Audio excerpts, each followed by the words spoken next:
Alright, so on July 8th, Netflix is releasing the Kinnikuman Perfect Origin Arc anime done by Production IG, one of the biggest animation studios of all time, and they make some absolute bangers. Now, have you never heard of Kinnikuman, one of the most influential Shonen Jump series of all time? Hey, you're definitely not alone, and that's why this video is here for you, friendo. We're gonna take a look at the series arc by arc so you know who all the key players are before going into the new series. I won't let Netflix do another Baki. Not again. I'm just saying they could have put the first part anime on there and it would have made a lot more sense. I know, licensing and whatnot, but still, it's shenaniganery and I'm gonna call it out when I see it. So how did a series that started as an Ultraman parody turn into a battle shonen that would inspire the likes of Toriyama and Oda into making some of the greatest works of all time, and while not having a huge footprint in the West, would be one of the greatest Jump series and ongoing series of which is just, yeah, it's a lot. That being said, I've gone ahead and thrown some timestamps in if you just want to get into the story so you're ready for the new anime, but I assure you, the background is some, pretty wild stuff. So grab a gyudon, munch on some garlic, and enjoy. As I said in the intro, Kinnikuman was initially a parody of Ultraman created by childhood best friends, artist Takahashi Shimada, and writer Yoshinori Nakai under the combined pseudonym Yude Tamago. The series premiered in May of 1979 and would run until 1987. Now, to put that into context, Dragonball wouldn't start until 1984, Fist of the North Star was 83, and Saint Seiya, aka Knights of the Zodiac, was in 1985. This is a Shonen Jump series that's older than Star Wars and influenced some of the biggest names in shonen history. On top of course, Akira Toriyama, Hiroma Arakawa, Full Metal Alchemist fame, Hiro Mashima, and Yoshihiro Togashi, creator of Yu Yu Hakusho, have all talked about how much they loved Kinnikuman and how it inspired them. But it goes even deeper for some creators. This is Panda Man. If you're a fan of the One Piece deep lore, you've probably noticed him just floating around drawn into all kinds of panels throughout the series. Well, fun fact, Panda Man was, in fact, a character Eiichiro Oda submitted for a reader contest to Kinnikuman to get turned into a character and has been a staple of his own series ever since. Like, it's not hyperbolic at all to say that Kinnikuman helped shape what we know as Battle Shonen series today. It started as a gag series and would go on to actually just keep going on and on and on. See, after the series ended in 1987, it was still incredibly popular. It had a hit anime, tons of figures that would be brought to the West under the MUSCLE banner, and have absolutely none of the original backstory to any of them, but what most people remember of the franchise is actually the sequel series that started in 2003. Kinnikuman Nisei, or as you probably remember it in the West, much like myself, Ultimate Muscle. A series that's anime did so poorly in Japan it got cancelled, and 4Kids, that's right, 4Kids actually funded the second season because it was just that amazeballs popular in the West. It's a wild ride that I'm definitely covering soon, but it would actually run in some variety from 2003 to 2011, when it actually ends up retconning itself out of existence and resets the timeline so that 2011 could happen. Oh, did I fail to mention that the series restarted in 2011 and is now ongoing? Did I mention the series is technically longer than One Piece at this point, with well over 1,400 chapters of narrative to some degree? Yeah, it's kinda nonsense how deep this rabbit hole goes, and most people haven't even heard of it before. And that's really where I want to change that. I grew up loving Ultimate Muscle, and when I found out it was a sequel to a series almost as old as my parents, I found an entire world of possibility going through this amazing series, and I want to bring that joy to you. First and foremost, I wanted to put this here because I wanted to thank all the amazing people that made this possible. Not only my patrons and members who are absolutely fantastic, but I did want to thank the translators that made this possible. Fan translations are largely underappreciated, and I just wanted to take a second to thank the people of the Machine Guns, Hercules Factory, and really anyone that helped bring any kind of translation of this amazing series to the English-speaking audiences. Without them, there's really no way anyone that speaks English English would be able to appreciate this series as it never got a proper Western release. Support the official release where you can, but in situations like this, it's important to understand how great of a job these people did bringing this over. So please, support them however you can and appreciate the hard work of these incredible individuals that have been instrumental in media preservation and getting the word out about a truly incredible series. Now, that being said, just a forewarning, this series is 45 years old. If you do read the series on your own or notice something as we go through, yeah, it's from a different time. You've probably seen the clip where they're introducing all the Chojin in the first Chojin Olympics, and yeah, there's some very questionable characters there. It's gonna be fun. It's gonna be fun. Basically, if you see something that hits the eye wrong, you're not seeing things, it's really there. But it's something that you have to approach with a little bit of grace. Remember, it's 45 years old. Comedy has evolved since then, and we just have to look at it in the lens of the time period it came out. It's a very tricky thing to do with older media, but when you do, you actually get to see something really cool. Alright, here we are. Meat of the video, we're finally starting, and hey, did you notice how I keep saying that Kinnikuman is an Ultraman parody and then never really build on it or extrapolate it all? That's because all things considered, the series doesn't even hold on to that gag for too long. See, the series opens with our introduction to Kinnikuman, Japan's not-so-mighty protector who is a fallen prince of planet Kinniku that was blasted out of his family's ship because they thought he was a pig, and now he lives in a shack and tries to keep Japan safe after powering up with garlic, eating gyudon, and just being as lazy and nonchalant as possible. He pays a monkey henchman to pretend to be a ruthless monster so he can pick up chicks. He's not the greatest hero. He's just there. However, he's summoned by his new assistant Meat to return to planet Kinniku and save it from the pig that took his rightful crown. I guess let's talk about the inspiration here. Remember, the series was made by childhood friends, and Takashi Shimada had been drawing Kinnikuman on his own before he'd even met Yoshinori, and the two did grow up watching Ultraman, the great protector of Japan, so it only makes sense they'd make a parody that other kids would enjoy. Where Ultraman was a sleek guardian of Earth with cool laser beams and massive epic fights that enthralled kids every week, much like Sentai series like Kamen Rider or Super Sentai Ranger series that would get turned into Power Rangers later on, they made the series based off of their own loves, and right there in the first chapter, we see another passion thrown front and center. Good old-fashioned pro wrestling. Kinnikuman at its peak and at its worst can be described as pro wrestling, but with supermen.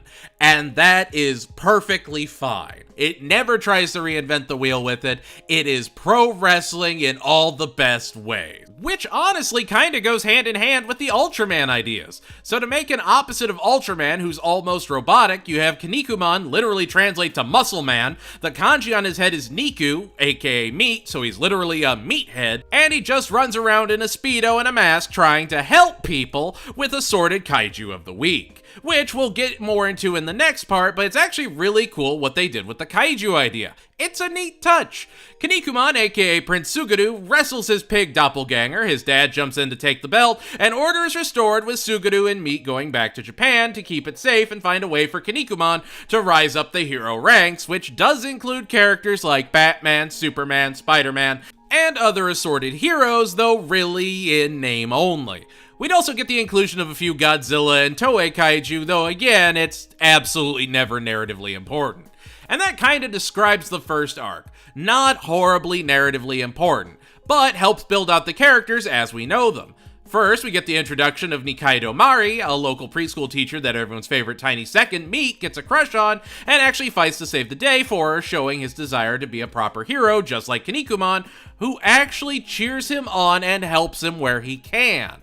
And even though he's rough around the edges, you start to see Suguru actually trying to keep people safe and fighting for the little guy. Of course he doesn't want to live in a shack anymore and he does want to be popular, but he never takes that rage out on the people. When the cards are down, he's gonna do the right thing for free. He's a pig man with a heart of gold, and that's best exemplified when we get our first other hero, or Chojin, Terryman. Terryman is one of the premier American Chojin and a fighter for truth, justice, and the American way for the right price. Even refusing to help save a kid's sister because he was too broke to pay him his retainer.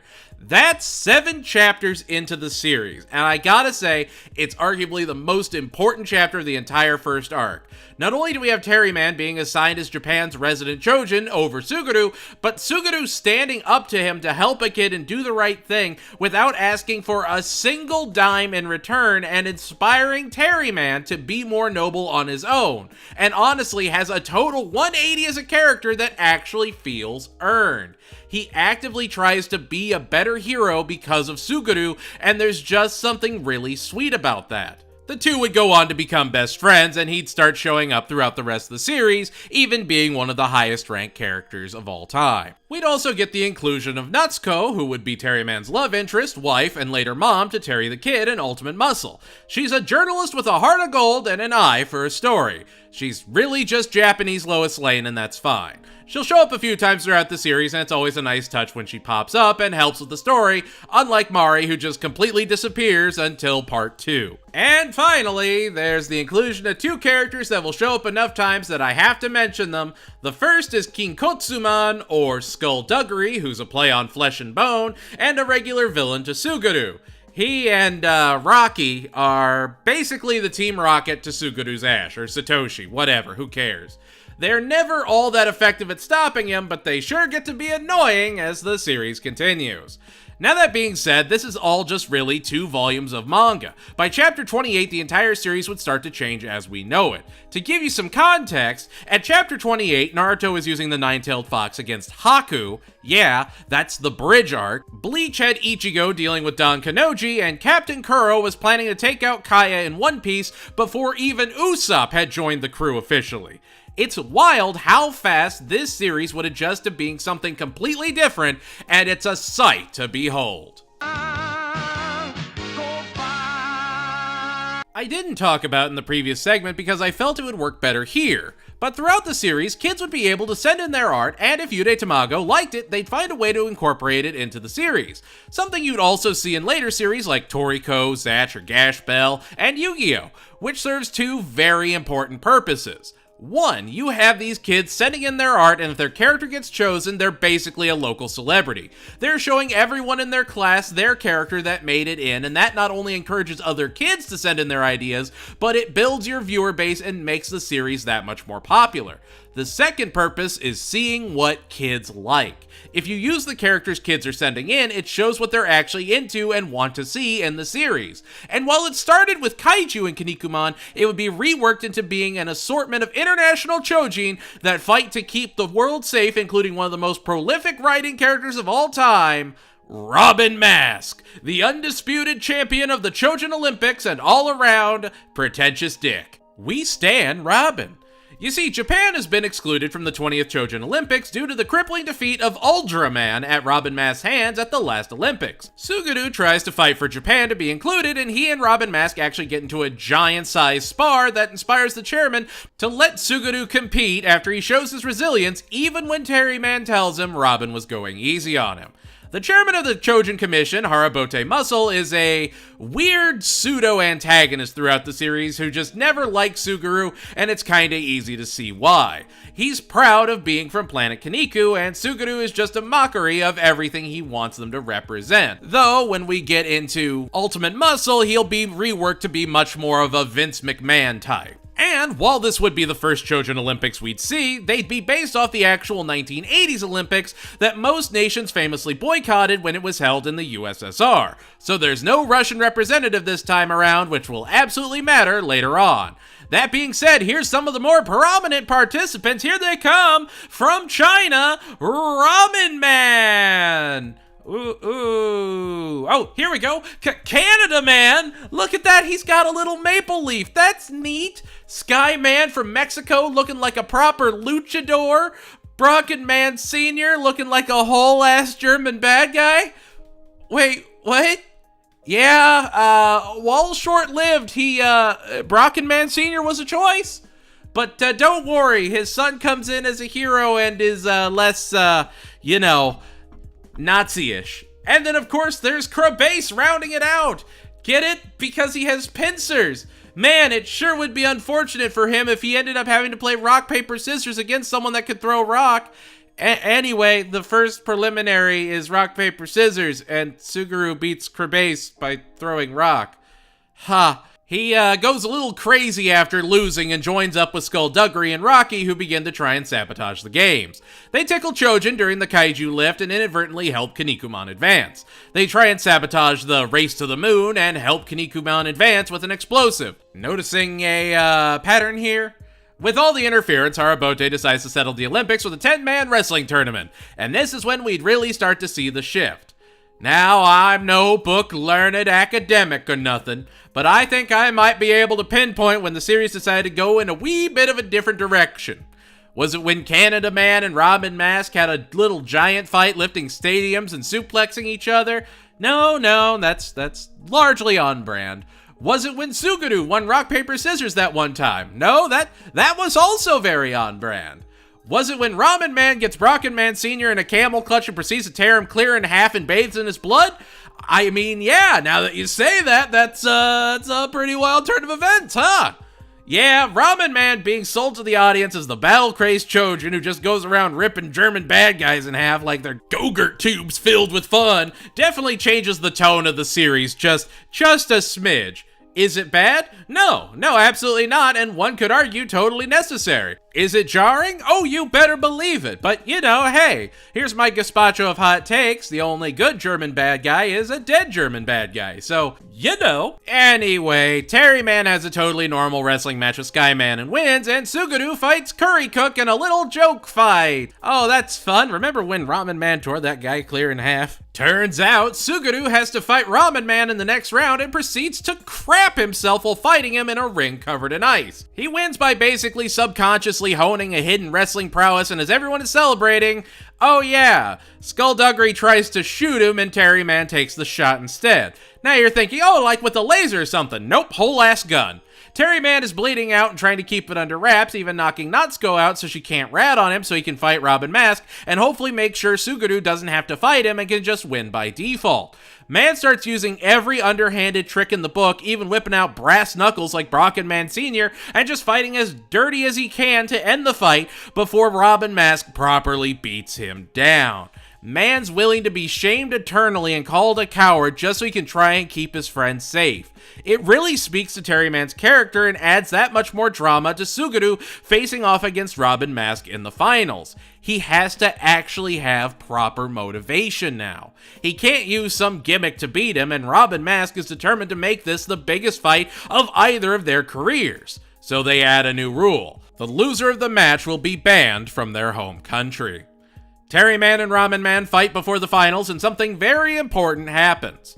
Ramen Man throws Terry Man into a chain death match and gets disqualified, but before he leaves, he cries and begs Suguru to beat Robin Mask, so his defeat meant something. Remember when Suguru beat that crab man by throwing rock at the rock, paper, scissors contest? Simpler times, like 8 chapters ago. Yeah, they really start picking up the pace as they find their footing on what the series is supposed to be. I mean, Ramen Man is bawling his eyes out and asking for a warrior's defeat. It's a lot. The two finalists briefly train, and when it comes time for the day of the momentous fight, Suguru is able to push Robin Mask to lose his armor and fight for real. His armor holding back his power so he can have a fair fight, you see. A trope that would obviously never be used again. Like, I'm not saying this series created everything, and obviously tournament arcs existed well before this series, but Kinnikuman absolutely revolutionized the idea and made it much more fantastical. Suguru proceeds to get knocked unconscious, and his body just sort of reacts to protect itself, getting Robin into a Mexican rolling clutch hold and beating him. Robin is now banished from England, and Suguru has to prepare for his championship gauntlet where he has to travel to America and defend his title. We will get some returns to the original gag era with some adventures here and there, but by and far, the series is a pro wrestling series now. And honestly, it's actually kinda genius. But what lies in wait for our new champion across the Pacific? What slumbering titan is biding his Hawaiian time, just waiting to introduce Suguru to a whole new wrestling world? There's only one way to find out. Training arc, training arc, training arc. Meat and Suguru are off to sunny tropical Hawaii, where Suguru has to face off against the Hawaiian champion, Jesse Maivia. However, Jesse doesn't want to fight him and sends his older servant, Kamehame, to wrestle Suguru instead. Am I saying Kamehame inspired the Kamehameha? No, absolutely not, just funny they're both here. Kamehame wrestles Suguru and beats him in an instant because Suguru got cocky. He keeps trying and failing to fight Jesse and finally agrees to be taught by Kamehame, who teaches him the 52 finishing techniques and would become Kinnikuman's respected teacher that'll totally never be brought up again. The final fight with Jesse is actually super important. Suguru doesn't win from being unconscious or having some dumb way of coming through the end of the fight. He wins by actually outsmarting Jesse and using a proper finishing technique in the Furin Kazen. He didn't win by luck, he won by skill. And as he hands off the belt and the prize money to Kamehame, he swims off to the American mainland for his next adventure. Honestly, I'll say this. The first arc was instrumental in allowing the series to pivot the way it does. Think about it. We're shown that Chojin can fly, grow, have super strength, super speed, and can take way more damage than your average human. They've removed the human element to pro wrestling and have allowed their version to just go absolutely wild, and I think that speaks volumes to the genuine love Yude Tamago has for wrestling as a whole. You have to remember, the Western idea of pro wrestling wasn't all that popular in Japan until legendary wrestlers like Rikido-san, Giant Baba, and probably most famous nowadays, Antonio Inoki, took the stage. Not to mention, wrestling information in the 70s and 80s would have been much harder to come across than, say, nowadays. Yet you can tell the authors really genuinely love American wrestling as we enter the next part of the arc. Suguru meets Dorlo Fleers, the chairman of the World Superman Association, which has shrunk in power due to a nationwide turf war between the WSA, the World Superman Council, and the World Superman Federation. Get it? So it's up to Suguru to unite the American Wrestling Federations and bring them back under one banner. He starts going around in disguise as Channel Man, in very unfortunate, basically blackface, and starts picking fights with wrestlers like the WC champion, Beauty Rhodes, based off of actual wrestler Dusty Rhodes, who is not only a massively talented wrestler in his own right, but his son is Cody Rhodes, who's a huge name today. And even Jesse Maivia was based off of Peter Maivia, aka the grandpa of The Rock. Don't let them tell you it's not connected, it's all connected. Wanna know something even wilder though? All the groups respect one wrestler who stands above them all. God Von Erich of the Von Erich line, very obviously based off of Fritz Von Erich. You ever see the Iron Claw? Yeah, same family. It's wild, that funny little passage of time. Basically, Kinnikuman keeps causing trouble in the rival federations until he runs into a very familiar yet battered face. Robin Mask has started fighting for the WSF in basically underground matches because he's overcome with an incredible amount of shame and Elisa had left him when he refused to stay in Japan.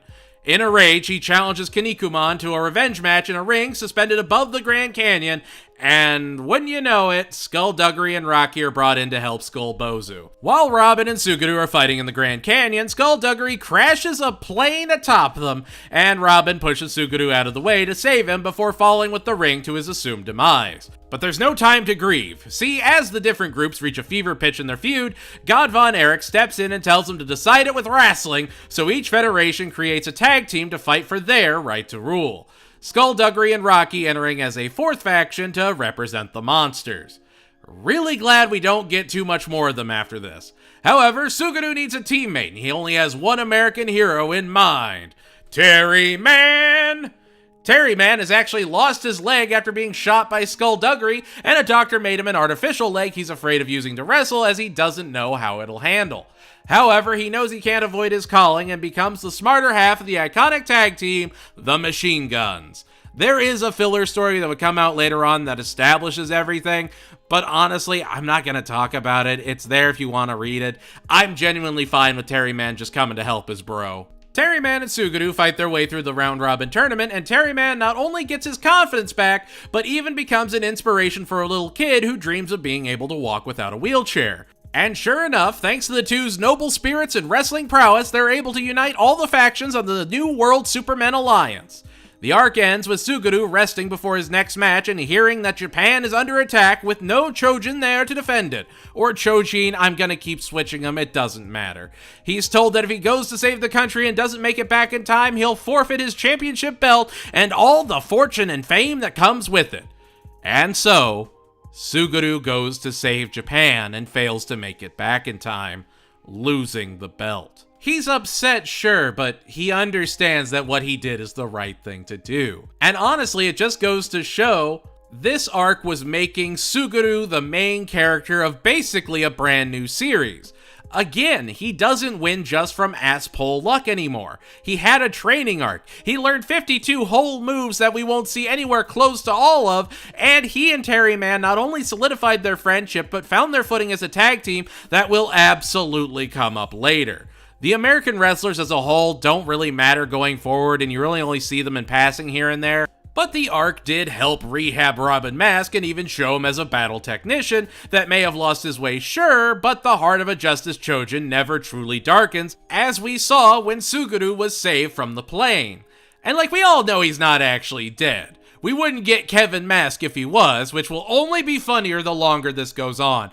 I am so excited to talk about Kevin Mask. It is so unfortunate what happened with Ultimate Muscle. While the bulk of the characters don't matter anymore, the arc is essential to what the series will be going forward and shows the potential of pro wrestling where heroes and heels can fight with incredible powers and absolutely wild design. Whew, put this here to give myself a little bit of a break. Anyway, it's the last gasp of the gag arc. Suguru and some other Chojin go to help a young alien boy save his planet in a story just basically ripping from Seven Samurai. They do their thing, and it ends. No real climax or anything, not that there needed to be one, but we do get to see Brock and Man Jr. get some time in the sun. It's just, a fond little send-off before the series goes in a completely different direction. While Meat and Suguru visit planet Kinniku for New Year's, Yaki, the leader of a rival clan on planet Kinniku, sends his daughter, Bibimba, to go and eliminate Suguru. However, when she does confront him, he's super gentle and kind, and she falls for him, eventually following him to Earth and falling in love. However, while on Earth, she goes stir-crazy from Suguru just lying around doing nothing, so what does she do? She joins the Earth Defense Force and goes off to fight Kaiju. I just appreciate they gave Bibimba something to do other than just pine for Kinnikuman. It's something to celebrate in a series older than, the very idea of the Force. They gave Suguru's love interest a form of autonomy that can't be ignored, especially as we head into the next arc and the appearance of one of the most popular characters the series would ever have. With the belt now up for grabs again, it's time for a new Olympics, and this time Suguru isn't the only Japanese representative. No, now he has a rival in the form of Wolfman, or Rikishi Man, but for the sake of this, I'm just gonna call him Wolfman so nobody gets confused. Wolfman smack-talks Suguru, and they're off for a brand new Olympics. Notable Chojin for this Olympics would be Brocken Jr., son of Brocken Man Sr., who was featured in the previous arc. Pentagon, another American Chojin.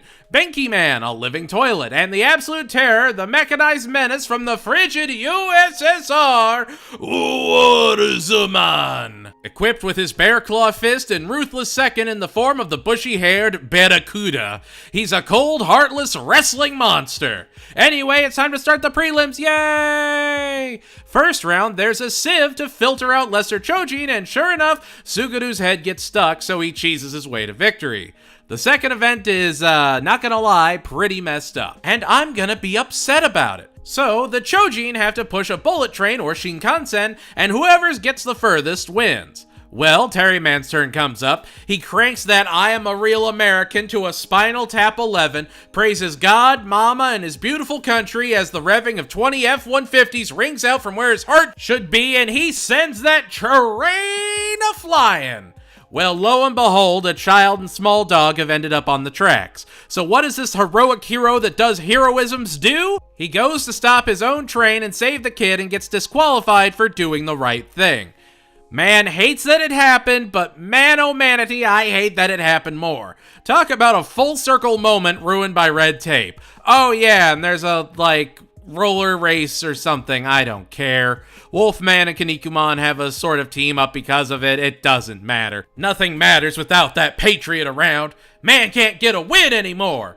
Alright, but that's fine. Surely they didn't just let anyone get into the finals. Not like they put a bunch of joke characters in instead of Terryman or anything, right? That would be dumb. Obviously, the top 12 is another wrestling tournament, and you want to have an extra angle. Well, first round is Warsman fights T-Pac Man, a man with a cup of tea on his head, which, okay. Imagine you're sitting there thinking of the best character you could ever hope to have in a manga, and you draw him out. You are shading, you are adding all these different elements. T-Pac Man. He's got a cup of tea where his head should be, and you think that's great. How do you feel when that next Friday or Sunday or whatever comes around, and all your friends pick up the newest issue of Jump, and there's old Warsman drinking the tea out of your creation's decapitated head?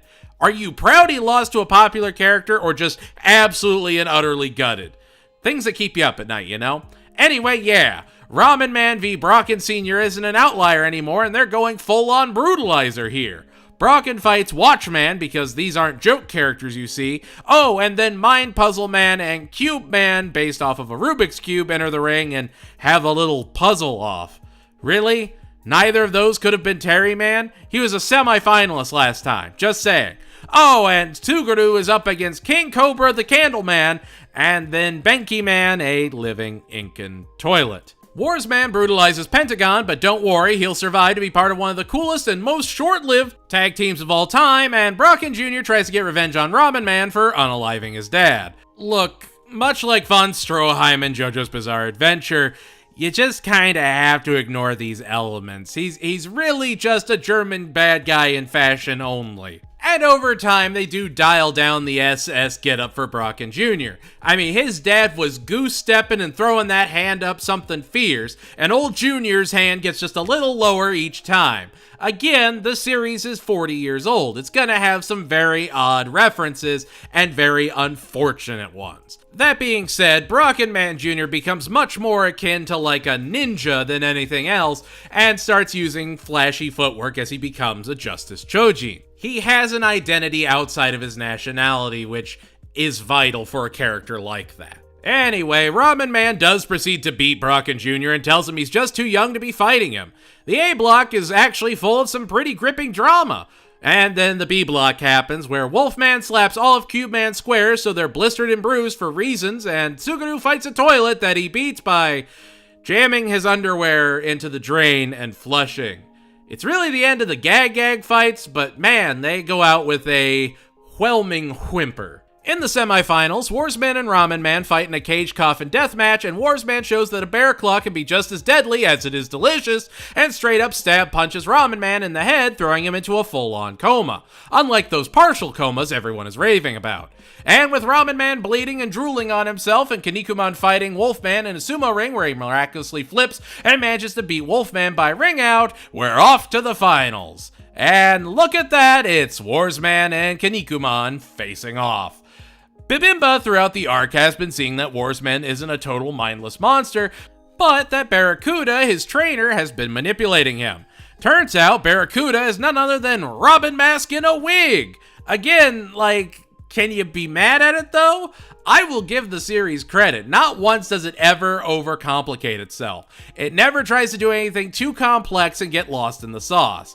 Oh, and there's actual whole-ass stakes here. See, Planet Kinniku has a rule. If their mask is removed and their face is revealed, that person would have to eliminate themselves permanently from the roster of life. So the finals are a mask-off deathmatch because of course it is. Robin Mask has been teaching Warsman so that Warsman can get his revenge on Suguru for him. You know what? That's fair and valid. I'm not even mad at it. It's the last gaffes of angry Robin Mask. Turns out, Warsman is a literal robot, though, and Kinnikuman has to hold out against the terror of the Paolo Special and burn through all of Warsman's time as he harnesses the power of his burning inner strength, basically his Super Saiyan form, and unleashes his signature technique, the Kinniku Buster, that you've seen 4 times in this video already, and you're gonna see 5 more times, but now you know where it's from! Both Robin Mask and Warsman end up joining Kinnikuman's side of justice and do become friends, which is great. And that's really the end of this peaceful era. Kinnikuman has spent these arcs making friends and teammates. Terryman, Robin Mask, Warsman, Ramen Man, Wolfman, Brocken Jr. He turns foes into friends. An idea that's never been done after this. What do you mean Talk No Jutsu exists? Again, I'm not saying the series is better than Dragon Ball or One Piece, but you can't deny the deep inspiration that this series has planted in the very idea of what shonen is nowadays. And what good is a team of heroes without a team of villains? An Akatsuki, an Espada, a Shichibukai. Well, you're in for a treat when we follow that meat! It's Fitness Test Friday! All the Chojin are gathered for a physical when they're attacked by 7 intergalactic criminals that have come to Earth to fight the Olympic champion, led by an absolute legend. The Hurricane Horn Spaniard, the man, the myth, the absolute legend, Buffalo Munda! I have loved his design, even from the derpy early appearances, and I apologize for nothing. Buffalo Man will absolutely keep showing up and be great each time. Anyway, he does have some compatriots with him. Stacase King, the Fighting Walkman, Google it. Black Hole, the Mountain. Atlantis, the Seaman. Mr. Kamen, the Straw User. And the most unassuming of them all, Spring Man, the Talking Spring. Now, how do you establish that these guys aren't someone to mess with? Oh, you have Stacase King just put his feet on Warsman's ears and blast their mixtape to the point they put the brutal Russian bot into a full-on coma. Oh, but that's not it either. See, each of the 7 devils wants a piece of Suguru, and they need to give him an incentive to fight them. So, they tear Meat into 7 different bits, and each take one with Kinnikuman having to fight all 7 of them to get him back. Up first, he fights Stacase King, and while he is able to fight back against all of his different recordings and eventually beat him with the Kinniku Buster yet again, he takes a serious beating getting through it. He has just a few days to beat the 7 before Meat is gone forever, and so he shambles his way to take on Black Hole, and yet, a totally different Kinnikuman is already fighting him, and it turns out it's Terryman in disguise, trying to help his buddy and getting bodied for his good deed. Suguru jumps in and starts fighting the living Black Hole, who sends him into the void, and domain expands all over him, and Kinnikuman is able to find a crack in the absolute darkness and hops out to finish Black Hole off with his other signature attack, the White Hole, which, you gotta do anything to win against devils. They're devils. But with 2 pieces and no spirit left, Kinnikuman collapses, unable to keep fighting. But he's a Justice Chojin who's not in this alone anymore. And this is what makes this arc one of my favorite of the entire series. Kinnikuman's team steps up to defend him and fight for what he needs. Suguru isn't running away. He wants to save Meat and understands how important Meat is to him. He's the closest family he has. Look at how far the series has come from its joke start to now. A parallel you could also draw with Katekyo Hitman Reborn, another super underappreciated Jump series that started with a gag arc that built the characters up so that when they took that darker tone, it meant something and had a narrative weight. And so the Justice Chojin go to fight the devils across Japan and make things right. Robin Mask takes on Atlantis, Terryman is up against the Mountain, Warsman runs up on Buffalo Man, Brocken Jr. is fighting the Drain Master Mr. Kamen, and Wolfman is squaring off against the living joke, Spurring Man. There's also this running symbolism of Terryman's laces snapping when a foreboding danger is coming. A bad omen, if you will. It's also great that Robin Mask isn't in the fight for any other reason other than helping Kinnikuman. They're not getting paid or have some bit of revenge in their heart. He's fighting Atlantis with honor and grace and shows why he's a true champion. Sadly, Atlantis is a cheaty face and gets Robin underwater and makes him risk his life for Meat's peace and ends up beating him. Springman would also land on Wolfman and just straight up tear him to pieces, showing that even the joke character is a very real threat. Even when Terryman manages to win against the Mountain, he's struggling the entire way through and even falls into a canyon. Brocken Jr. couldn't even beat Mr. Common without some assistance from a very familiar cylinder-headed figure that is totally not Ramen Man. It couldn't be. Warsman squares off against Buffalo Man, and you really get to see that Warsman genuinely cares and wants to win more than anything now, even risking his life just to break one of Buffalo Man's horns to give the rest of the team a fighting chance. Suguru manages to get some of his strength back and goes to fight Atlantis, while the Dead Devils try and hold him down so Atlantis can just bully him and make his forehead the Yosemite of blood geysers. Suguru swims up his water gun, beats Atlantis, and goes off to settle things. With only 2 devils left, we find who has been pulling the strings. The Aizen, the Emu, Madara, Kaguya, the Naruto Big Bad. Yeah, it's just straight up Satan. Nothing complicated, literally just, the devil. But when Suguru is up against both Springman and Buffalo Man, he gets help from the master of Chinese Kempo, Mongol Man. He is in no way related to Ramen Man, he's his own thing. It's just dumb pro wrestling in the best possible way.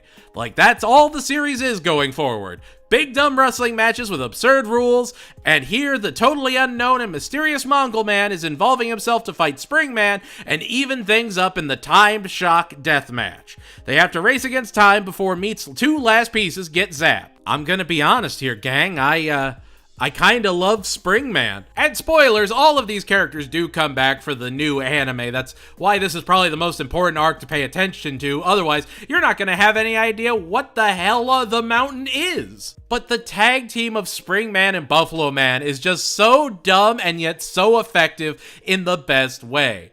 Of course, Buffalo Man uses him like a cannon to just fire him off again and again. It's a tag team that shouldn't work, but they made it absolutely shine. I don't know, it made me appreciate the creativity and genuine fun they have making the series. Buffalo Man also manages to do a pretty messed up thing. He reverses the Kinniku Buster.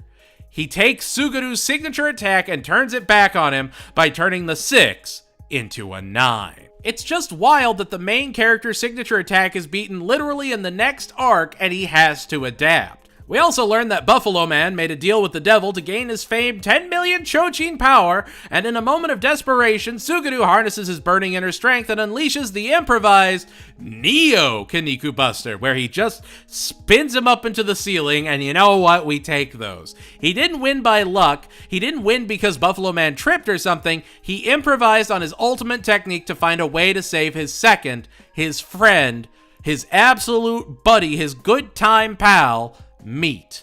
Remember when he was paying a monkey so he could pick up chicks? Suguru has come a long way in such a short time, and it really makes you appreciate how well-rounded a lot of these characters are and how the story was developed before Indie ever rated an arc. It's nothing horribly complex, but it's the best execution of the concept. There is no better way they realistically could have told this story.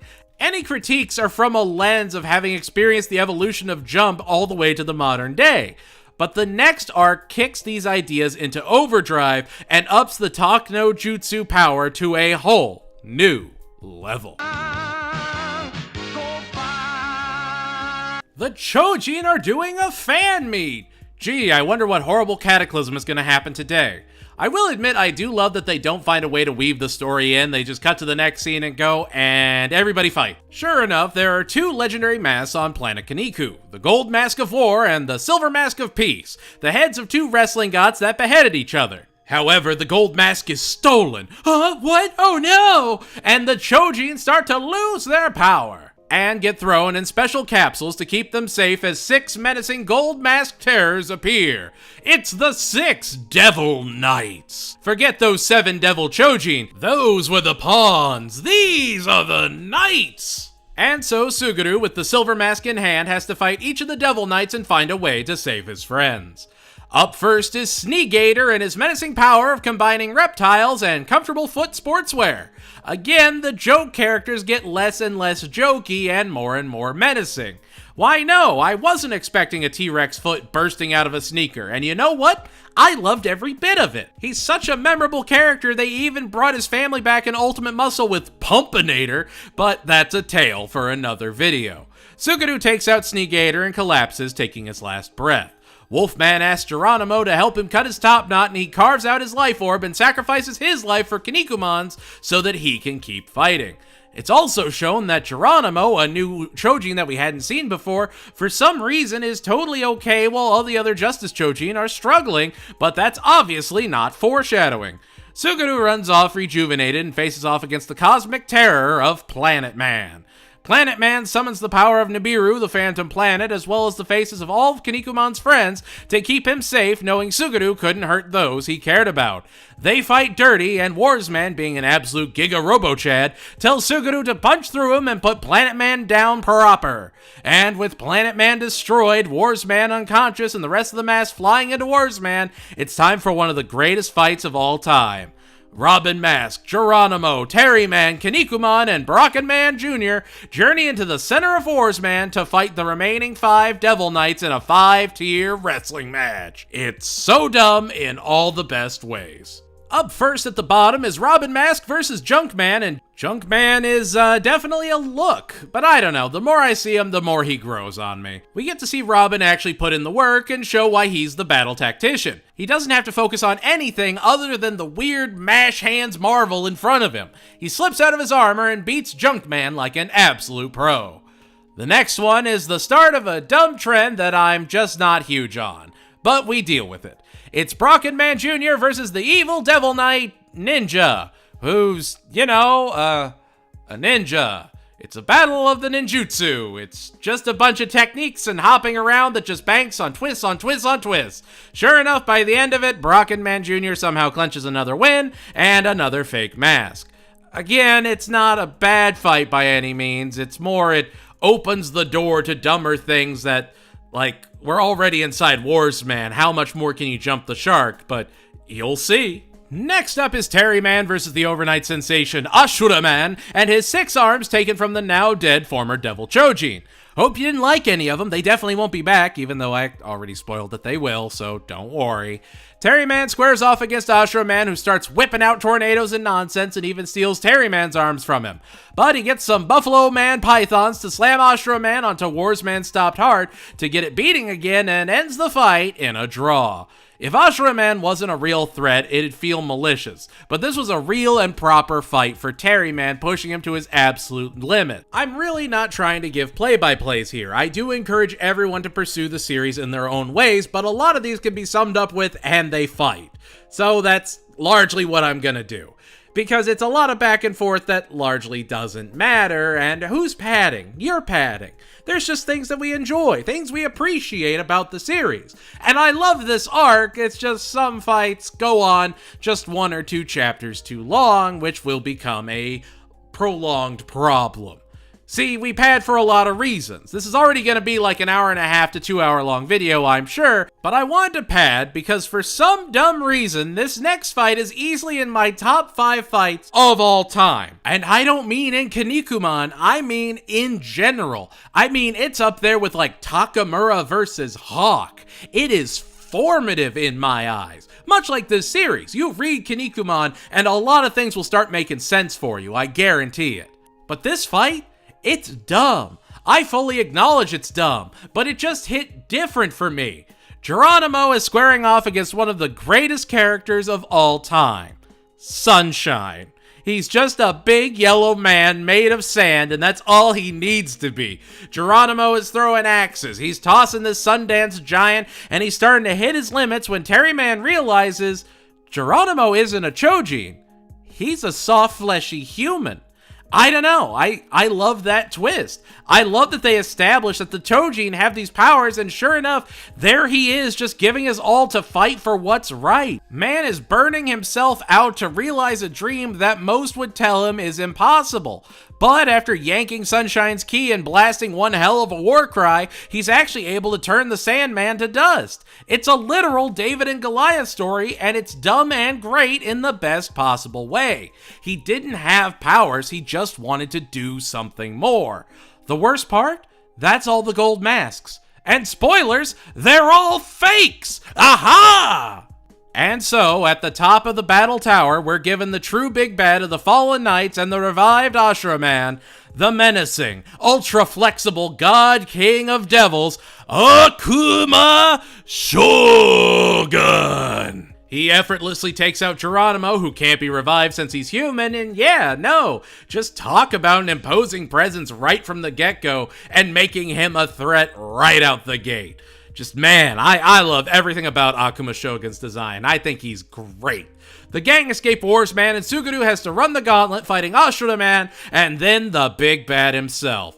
He gets through Ashura Man and realizes he needs to do some emergency training when Buffalo Man jumps in to fight Akuma Shogun while Terry Man helps Kinnikuman learn a new finisher. Akuma Shogun beats on the traitor Buffalo Man, and man, Buffalo Man is buying time while Suguru doesn't run away. He's practicing again and again in the mountains to find a way to win. He just keeps trying to help and fight for a brighter tomorrow, and he feels more and more fleshed out by the chapter. I love it. Finally, Kinnikuman charges Akuma Shogun, and Shogun reveals that he isn't just the leader of the Devil Knights, he's also Gold Man, the living embodiment of the Golden Mask. It wasn't a heist of an ancient artifact, the ancient artifact broke out. I'm sure that won't matter in 30 years or anything. Kinnikuman gets pushed beyond his limits and has to deal with a villain that can change his elasticity at will, which is way more menacing than we give it credit for. Buffalo Man sacrifices himself to become Akuma Shogun's new true body, so that he can't keep changing shapes, and Suguru unleashes his full burning inner strength and perfects the Kinniku driver to beat Akuma Shogun, unite the masks, and save the day. And when the masks are combined, they shoot out a beam and everyone gets brought back to life. You let it slide. It's like Dragon Ball Z. You let Shenron bring them back. The series never takes that step into darker territory, and honestly, it's fine. If you never kill off most wrestlers, you always have a fight card. Not that that'll matter in the goofiest arc of the entire series or anything. You see a second Mount Fuji is sprouted out of nowhere, and who knows what'll be on the back of this whole last new mountain. Now look, I'm not saying this is a filler arc, because it isn't, but it is really, really, really, really, really, really dumb. A second Mount Fuji has appeared with an ancient trophy at the top of it, hailed as the Chojin Tag Team Tournament Trophy, and it can only be won by the Chojin Tag Team Dream Team that makes it all the way to the end. But careful now, Ashura Man and a supercharged Battleizer-equipped Sunshine have a sinister scheme to make sure they don't lose. They're going to steal the Justice Chojin's friendship. And without their friendship, they don't have teamwork and they'll fall apart. What kind of My Little Pony friendship is nonsense is this? What Team Rocket playbook did this come from? Went from space prisoners to Devil Knights to just straight up Barbie's wrestling adventure and the Friendship Stealers. Dumbass premise aside, yeah, Kinnikuman doesn't have a partner in any of his friends as they scour the world for their perfect teammates. Terry Man even vowing to never be the machine guns again, and decides he'd rather wrestle alongside a catatonic wheelchair-bound Geronimo than Suguru's pig self. He would later get his Chojin powers and Geronimo would be back in top form thanks to the Chojin gods. Robin Mask would team up with Warsman, Buffalo Man with Mongol Man, Brocken Jr. and Wolfman, all bangers. Oh, and then there's the Hooded Hells Missionaries who look like they left a cross burning on someone's lawn. I'm sure they're unimportant. Just threw those giant robes on to look casual. So cash. Just gonna enter a tag team deathmatch on some Idle Tuesday, NBD. Oh, and speaking of, let's just get this out of the way. So while Kinnikuman is struggling to find a partner, he gets approached by someone donning another Kinniku mask as Kinnikuman Great. That's right, it's time for the return of Kamehame in the Teacher-Student Special, as we get to see more of Suguru's master, that swoon dude with most righteous attitude. Now, when you see Kinnikuman Great's outfit in the manga, it's understandable that you do a little bit of a double take. Just to be perfectly clear, he's supposed to be red. Obviously, Kinnikuman isn't the first wrestling series, even Tiger Mask predates it, where having two different colors of the same mask for a tag team is not unheard of. The problem being that Jump magazine is printed on pulp paper and could only be printed in black and white, so the shading just ends up looking like that. But you can see in the volume cover art he's supposed to be red, so it's not like some Jinx oopsie reskin or anything. I don't know. Can you tell I'm not super thrilled to talk about this arc? It's fine. I guess it's because I know what's coming next and I just really want to get to that, but we persevere. Oh, and Black Hole is alive. He's not doing anything with Sunshine and Ashura Man, he's just literally fighting alongside Pentagon to try and win the whole thing. So the tag teams are based off of tag team dream teams that kids voted for, and the authors are just drawing it out like a who would win. And that's cool, it is, don't get me wrong. Just, if you were 12, you'd be gobsmacked that this was happening, and when you're my age, you're jaded, cynical, and saw what they were doing and why from a mile away. Contests and votes push sales numbers and interaction.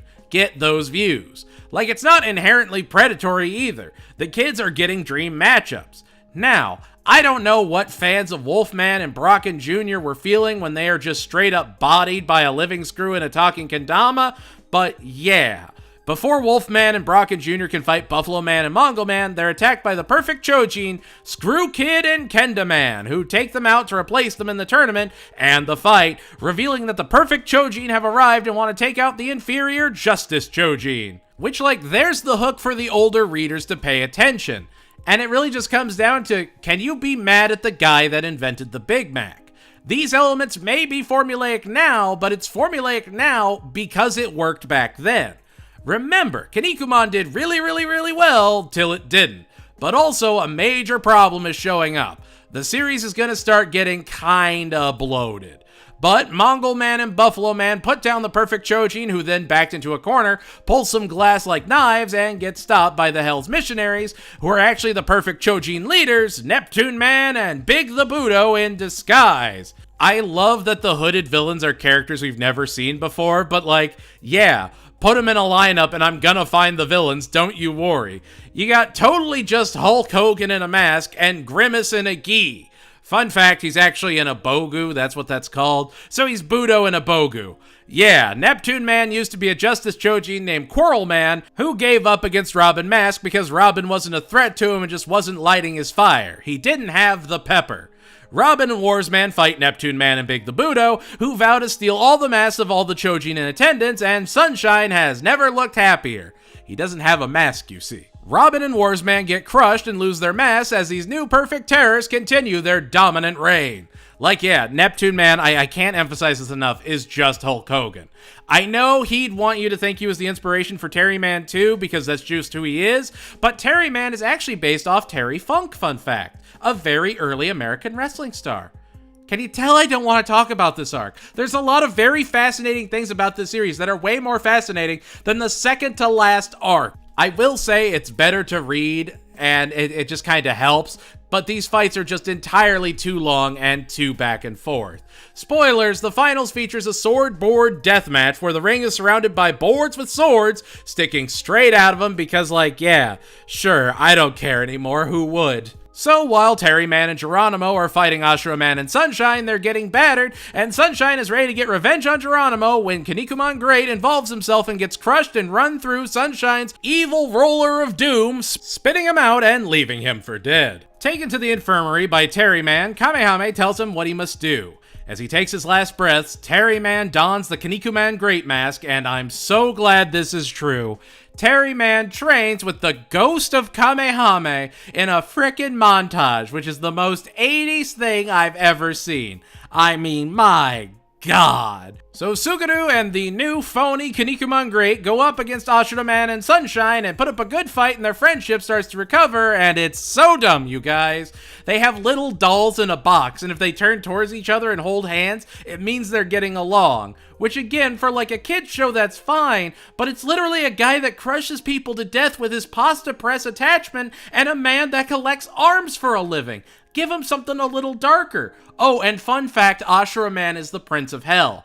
Find out there's a whole fiefdom and everything down there, and Ashura Man can never trust, because friendship and trust is evil and bad because he's a demon, you see. A little bit is fine, but this is just too much, man. It even ends with Sunshine showing him friendship and camaraderie and making Ashura Man cry as he realizes maybe he's not cut out for being a devil Chojin. Anyway, Terry and Suguru win, but Sunshine caught Kinnikuman's arm in his roller and crushed it severely. Meanwhile, Mongol Man and Buffalo Man go to fight the Hell's Missionaries, and I mean, come on.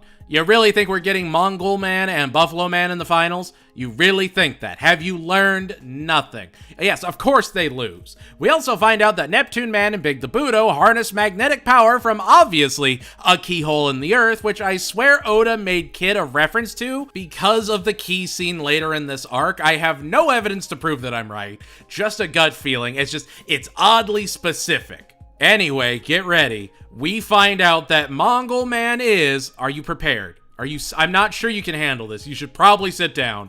Mongol Man is, in fact, Ramen Man in a mask. If you need a second, pause. I understand. It's okay. Took me by surprise, too. Mind-blowing revelations aside, the mask was given to him by the Chojin surgeon, Dr. Bombay, so that he could leave the mountain and fight with his friends. And when Mongol Man and Buffalo Man lose to the fearsome power of the missionaries and magnets, how do they work? Buffalo Man gives up his horns as a transplant for Suguru's arm bones, and Dr. Bombay gives the last of his life to make the transplant a success. The finals come, they make it a best of 3 for some reason, and Suguru and Terry get trounced in the first round because they're infighting. Kinnikuman learns to trust his teammate, and they become the OG machine guns for the second round to bring that real heat. I don't know, it's just kind of a hell yeah moment when Terry Man and Kinnikuman are just being bros and getting ready to tag team with the best of them. Really hope that carries over to Ultimate Muscle, and I really know it doesn't. They give their all and turn off magnetism. Magnets. How do they work? And we find out that Big the Budo is actually Neptune King, one of the greatest wrestlers of all time and a veritable wrestling god. Well, he and Neptune Man get muscle dockinged into oblivion, and the trophy is yanked from the ground by the machine guns. Pros? I do like the perfect Chojin idea, and the fact that Neptune Man in the end decided to save them by sacrificing himself, you know what? Earned. It means nothing in the grand scheme, but earned. The tag team arc overall, though, is just fluff. The friendship part could have very easily have been omitted. I understand why it's there, but it just felt unnecessary. The arc as a whole is literally just a tag team SummerSlam, and that's fine. It's okay for it to be dumb. That being said, so hey, you guys like Yu Yu Hakusho? You guys like the Dark Tournament arc? Everybody loves the Dark Tournament arc. Well, boy golly, boy gosh, do I have a surprise for you. So, the best arc of Kinnikuman is also, funnily enough, the longest by a country mile, and the last one. To give you some context, Tag Team Arc was about 37-ish chapters, Gold Mask with Akuma Shogun and all that, like 25 to 30 chapters. The Battle for the Throne arc, over 100 chapters for one arc. Funniest part? Not even closest to the longest arcs of the series, but it is a doozy to go out on. And before you start getting all like, oh, One Piece has longer arcs, it actually doesn't. The Perfect Chojin Origin arc is actually longer than any arc One Piece has ever done. It's wild. And don't worry, it's next on the list. I am gonna do a review of it. Anyway, the 5 evil Chojin gods of the pantheon of 105 Chojin gods are concerned with Kinnikuman's burning inner strength and how he's able to harness it in times of distress to get an extra boost of power that helps him overcome great hurdles, like with his friendship. We also learned that Neptune King was one of the strongest soldiers of the gods, and they need to take care of Suguru once and for all, and they have the perfect scheme to do it. They go across the cosmos, finding warriors of planet Kinniku to inhabit, and we get Kinnikuman Mariposa, Kinnikuman Big Body, Kinnikuman Zebra, Kinnikuman Phoenix, and Kinnikuman Soldier. Now, why do they need these envoys? Oh, well, you see, conveniently enough, when Suguru was born, there was a fire at the hospital, and there's a non-zero chance he's not the rightful heir to the throne of planet Kinniku, and may be an imposter who needs to be demasked and eliminated. So, when Suguru goes up to get the 105 gods' blessing for his ascension to the throne after all of his hard work, including literally just saving the world from the perfect Chojin, he's more than qualified at this point, and the gods acknowledge it, but the evil gods present their champions to contest his claim to the throne. Robin Mask and Terry Man would also get formal Chojin committee appointments so they can be all fancy and no longer help Kinnikuman. Oh, and then Kinnikuman Phoenix proposes that their fight be a 5v5 team battle to make things more exciting.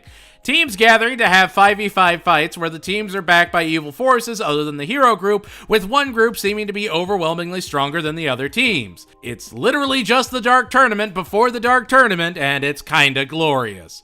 Because his friends have official titles, Kinnikuman is left to go up in his first match against Kinnikuman Mariposa with just himself and Meat. That's right, folks, we're finally getting a proper Meat fight. Kinnikuman fights Hawkman and VTR and is able to put them down pretty handily, but when Mixer Taite gets him, he, with the power of the evil gods, proceeds to blend the burning inner strength out of Suguru and beats him and traps him in hell. Seeing that the evil gods cheated, Robin, Mask, and Terryman rush to Kinnikuman's side, which, they're called the evil gods. What did they expect? That they were gonna fight fair? Meat actually does get a win to his name, to his credit, against Mixer Taite. Good for him. And, realistically, Meat never needed all that much character growth. He was always there as the sort of conscience on Suguru's shoulder, telling him what is and isn't right and what he should be doing to save everyone. But giving him this win against Mixer Taite actually matters and means something in the grand scheme, which makes the win actually do something. Meat has something to him now. He's got some meat on his bones. Oh! Yeah, what happens next is genuinely upsetting. So, Meat is barely conscious and is just standing in the ring when King the Ton comes out and just starts bodying him. He gets him into a seesaw death match, and as he sends him flying, he's saved by Terryman and Robin Mask coming to the rescue. Which, a fighter unconscious on their feet and getting beat up until the protagonist team jumps in? Literally just Dark Tournament. Oh, and while this is going on, you see, Phoenix is up against Big Body, and by that I mean Phoenix has his right-hand boy, Mammoth Man, just absolutely walking through the entire Big Body bunch single-handedly. I'd say it's just the Dark Tournament, but I'd be a broken record at this point. Yeah, Mammoth Man alone takes out all of Big Body's squad. Sure enough, Robin and Terryman come in clutch at the last second and save the day, and Meat can rest easy as Terry goes all in on the seesaw deathmatch, grabbing a very clutch victory with some much-deserved revenge, destroying the Ton's weights. It's up to Robin Mask to square off against the elusive thief, Kinnikuman Mariposa. Robin Mask really is one of the best redemption characters of all time, because sure enough, Mariposa stole the Enolo staff from Robin Mask's family, and he has to fight to get it back. Robin gets the horn, encases himself in fire, and just absolutely beats down Mariposa, who all things considered is a great first villain for the arc. I don't know, I really appreciate that he's our first real Mexican luchador other than Skyman in the series, and he managed to push Robin Mask to the brink, which shows he wasn't just a chump, unlike Big Body.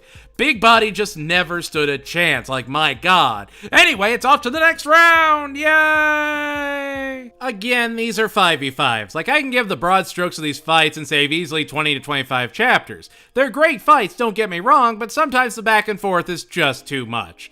Next up, we have Team Phoenix against Team Soldier and Team Zebra versus Team Kinnikuman. We also get a reveal that Suguru's face can clean rivers and bend seesaws, so we pretty much know he's the true heir, but they keep trying to throw in red herrings, all of a sudden it's not going to be him and there actually is a real heir somewhere in there. At first it's kinda cute, as it keeps going it gets kind of annoying. Much like this video. Admit it, you hate my nasally voice critiquing a beloved wrestling show. Also, before this fight, we see Kinnikuman Soldier recruit his team by talking down a guy that tried to attack people. Soldier is a much more noble person than you'd think an evil god-possessed soldier would be. But after earning each of his members' respect, his squad is ready to walk into the pits of hell with him as they fight for the throne. His squad consists of Brocken Man Jr., Buffalo Man, Ninja, and of course everyone's new favorite, Ashura Man. So, Ninja fights Phoenix's first soldier, Satan Cross, and begins this ninja technique battle against a centaur that I just genuinely hate. It's more because of later on, but man, Satan Cross is just not as interesting as they thought he'd be. He beats Ninja, and as Ashura Man is fighting him, it's revealed that Satan Cross is in fact Ashura Man's mentor that sacrificed his life to save the Demon Prince all those years ago. Whoa, no way. They draw. Moving on, Soldier, Brocken Jr., and Buffalo Man agree to a floating gravity well 3-ring battle royale against Kinnikuman Phoenix, Mammoth Man, and the newly revealed Prisman, the living prism.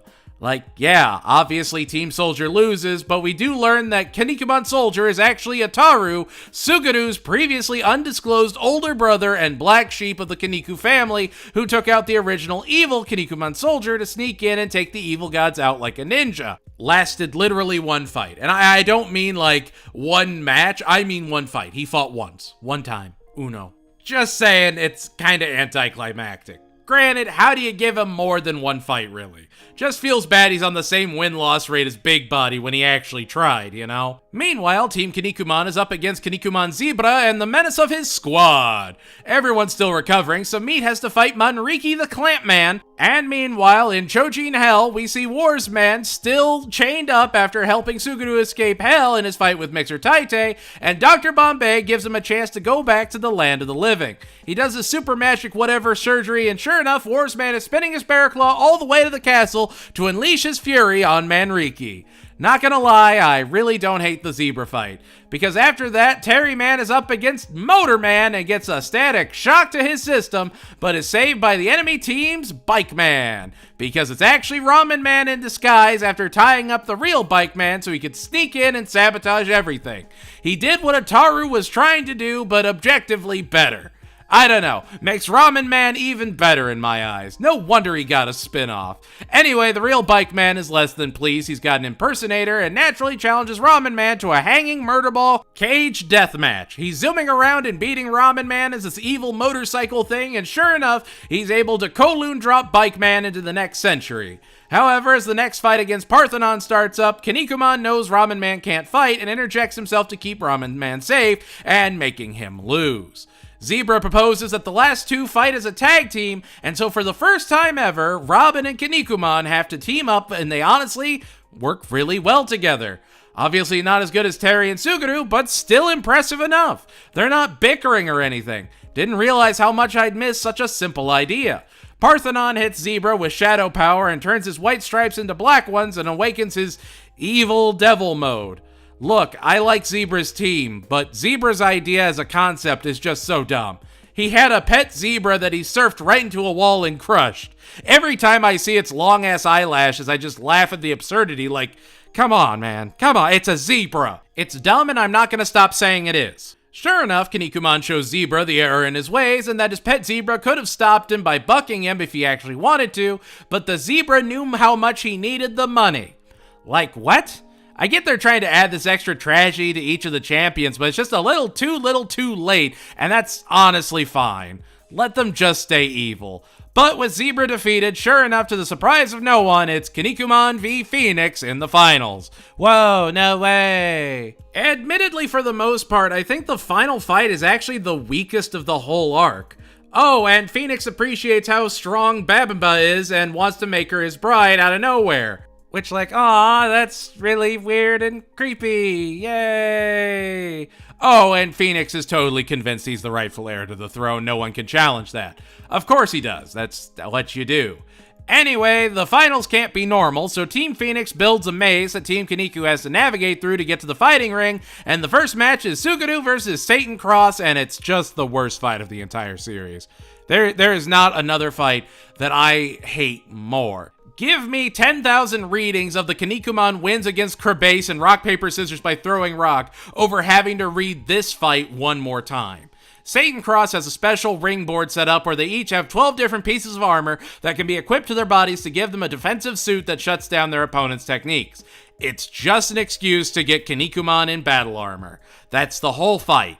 Ashura-man comes to help Kinnikuman and is basically a reformed hero now, which makes what happens in the sequel series that much more unfortunate. But what can you do? Yeah, Sugaru wins and it goes to the next match after Ashura-man sacrifices himself to get them through the spike ceiling. It's so bad. It's so dumb. It's just so dumb. It honestly almost brings down the next match because I'm like, why did they waste all the time on this? Why does there have to be 12 parts and not like 5? Who thought this was a good idea? It drags. I know the writer got sick for a period in between these moments and the series went on hiatus for about 3 months, but still, like, Ah, this was not it. Up next is Prisman vs. Ramen Man in the Battle of the Monkey Bars. It's better than Satan Cross, but they start getting all holistic feng shui with triangles and nonsense.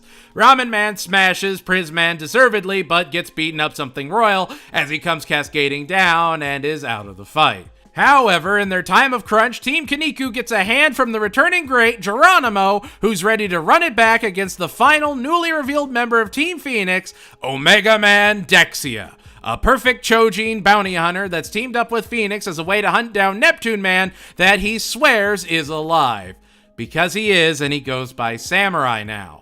Geronimo is guided by the Samurai and manages to put up a good fight, but ultimately loses, having the Samurai join the team in his stead for the final showdown. That's right, the final match is a 3v3 where Robin Mask, Neptune Man, and Kinnikuman have to fight Mammoth Man, Omega Man, and Phoenix in a battle of the Red String Fates. If your string snaps, your book page falls in the fire, and you're deleted from history permanently. Robin pulls out all the stops and tells Mammoth Man why he's truly weak as he beats him down, and I gotta admit, I love Mammoth Man. I know I'm being short with the fights, but he really is a phenomenal antagonist character because he's not just this big dumb brute. He's actually way smarter than people give him credit for until it's too late. Unfortunately though, that's the last really solid matchup of the fight. Omega Man and Phoenix versus Neptune Man and Suguru is just okay. Though the saving grace of the final fight is how serious Kinnikuman is taking all of it. He's fighting like a man determined to win. They mention this red herring of a heart condition, but it honestly doesn't feel needed. Phoenix hurt his girlfriend, tried to take his throne, and smiled when his friends got hurt and maimed. He already had plenty of reasons to just start hitting and not stop. He had enough justification to be locked all the way in on this, and he is. Omega Man turns into Kamehame briefly, and Suguru surpasses his master as he teaches him one last time through a training match before going into his final technique showdown against Super Phoenix, which is Phoenix with all the evil god power in one body, you know, and he manages to perfect the muscle spark, which is eerily similar to the Devil's Guillotine used by Akuma Shogun, which is a very interesting touch. And sure enough, as Suguru saves Phoenix's life from his heart condition and smiles, he's crowned the king of Planet Kinniku and the rightful heir. His hard-fought battles all paying off. There would be some sequel chapters about his match against Terryman and how Terryman and him formed the original machine guns, which is honestly really funny, and I encourage you to watch it because Natsuko gets taken out by one of those pesky desert moose. You know, you gotta watch out for the Santa Fe moose out there. It's just... I love when Japanese creators try and imagine places in America. In Karakuri Circus, famously, there's the Chicago desert, and I can never get it out of my head. Just imagine, The Bear Season 4 in a desert near you. We'd also get a chapter about Kinnikuman getting married and all that fun stuff, but sure enough, in 2011, the story would continue anew with Kinnikuman 2011. Spoilers. Picking up a couple years after the battle for the throne, where the Devil, Justice, and Perfect Chojin are signing a peace accord, with Terryman acting as the Justice Envoy, and then, wait, is that Big the Budo? And some other mysterious new Perfect Chojin? Nani? To be continued. Oh, okay. We're here. This is the end. Great googly moogly. That was an undertaking. But yeah. If you got to this, you now know all the characters you need to know for the upcoming Kinnikuman anime to make sense. Hope you were a fan of Case King. Spoilers, he's coming back hot. I am absolutely going to cover the Perfect Chojin origin arc next, and then after that, I've got to talk about America's favorite filler series, Ultimate Muscle, which, fun fact, is almost twice as long as the original Kinnikuman manga. Yeah. Take what you just watched and double it. It's so dumb. Anyway, thank you all so much for watching. Anything you think I was right on, wrong on? Who's your favorite character? Least favorite? Let me know in the comments below. And if you liked what you saw, please tell your friends. This has been a huge passion project of mine that I've been working on for months, and I really hope you guys enjoy this. Like I said, there's gonna be 2 more parts, but I knew I had to get this one out no matter what. And if you want your name featured in our list here where all the cool kids are, consider joining our Patreon or membership program today. $2 a month and you get your name on this wonderful fancy little list, as well as early videos and so much more. We'll get back to original programming next week, but for now, I just wanted to revel in the glow of finally being able to talk about a series that means so much to me. Kinnikuman is the spark that lit a shonen inferno. It inspired creators for generations and still has a devoted following to this day, and it's very easy to see why. Arguably, it's even gotten better as time has gone on, with some people believing, honestly myself included, that the 2011 series is honestly better than the original. More people need to understand the beauty of Kinnikuman, and if you're interested in learning more, I highly encourage you check out Ryu Token's 4-hour Kinnikuman video. While I'm mostly focused on the manga, their video goes much more in depth into the lore of the series, and hey, always important to support other creators when they post some absolute heat. But like always, stay strong, keep fighting that good fight, know that you'll always have a friend in me, there's a new dawn on the horizon, I can feel it, and I will always believe in you. I'm proud of you. Goodbye, everybody, and I'll see you all next time when we dig through the bin to get to the bottom of the perfect origin.